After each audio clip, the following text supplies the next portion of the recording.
Bonjour, j'espère que vous allez bien. Donc aujourd'hui, cette vidéo fera office de conclusion pour tout ce qu'on a vu sur Beaumarchais depuis plusieurs mois maintenant, sur le XVIIIe siècle. Nous avons terminé la lecture des Liaisons dangereuses de Laclos, l'extrait La stratégie victorieuse de Valmont.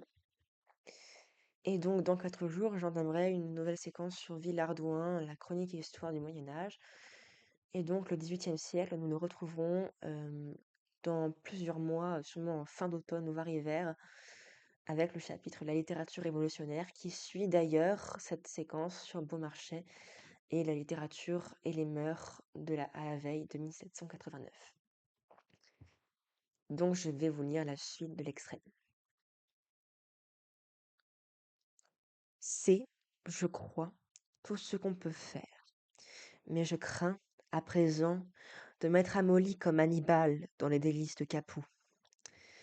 Je m'attendais bien qu'un si grand événement ne se passerait pas sans les larmes et le désespoir d'usage, et si je remarquais d'abord un peu plus de confusion et une sorte de recueillement, j'attribuais l'un et l'autre à l'état de prude.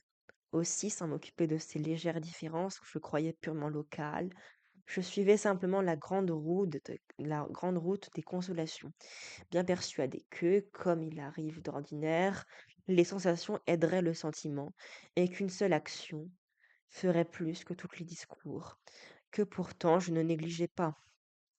Mais je trouvais une résistance vraiment effrayante, moins encore par son excès que par la forme sous laquelle elle se montrait. Figurez-vous une femme assise, d'une raideur immobile, et d'une figure invariable, n'ayant l'air ni de penser, ni d'écouter, ni d'entendre, dont les yeux laissent échapper les larmes assez continues, mais qui coulent sans effort. Telle était madame de Tourvel, pendant mes discours. Mais si j'essayais de ramener son attention vers moi par une caresse, par le geste même le plus innocent, à cette apparence apathie succédait aussitôt la terreur, la suffocation, les convulsions, les sanglots et quelques cris par intervalles, mais sans un mot articulé. Ces crises revinrent plusieurs fois, et toujours plus fortes. La dernière même fut si violente que j'en fus entièrement découragé, et craignis un moment d'avoir remporté une victoire inutile. Je me rabattis sur les lieux communs d'usage, et dans le nombre se trouva celui-ci. Et vous êtes dans le désespoir parce que vous avez fait mon bonheur? À ce mot, l'adorable femme se tourna vers moi, et sa figure, quoique encore un peu é- égarée, avait pourtant déjà repris son expression céleste. Votre bonheur, me dit-elle. Vous devinez ma réponse. Vous êtes donc heureux? Je redoublais les protestations. Et heureux par moi? J'ajoutais les louanges et les tendres propos. Tandis que je parlais, tous ses membres s'assoupirent. Elle retomba avec mollesse s'appuyer sur son fauteuil et m'abandonnant une main que j'avais osé prendre. Je sens, dit-elle, que cette idée me console et me soulage. Vous jugez qu'ainsi remis sur la voie, je ne la quittai plus. C'était réellement la bonne et peut-être la seule.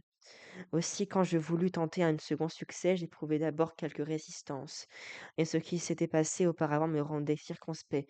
Mais mais ayant appelé à mon secours cette idée même de mon bonheur, j'en ressentis bientôt les favorables effets. «Vous avez raison», me dit la tendre personne, «et je ne puis plus supporter mon existence qu'autant qu'elle servira à vous rendre heureux. Je m'y consacre tout entière.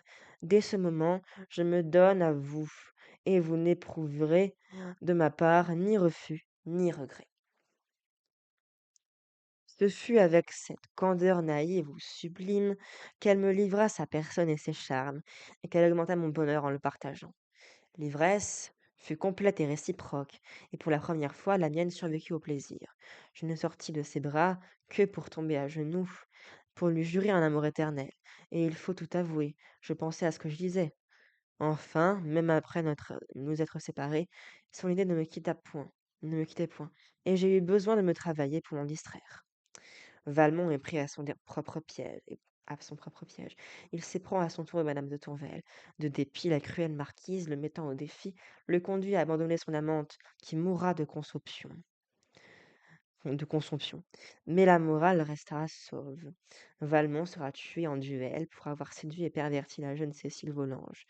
Quant à la marquise, défigurée par la petite vérole, elle s'enfuira ruinée et abandonnée de tous. Et donc, je commencerai une nouvelle séquence en 4 jours. Merci à regarder. Au revoir.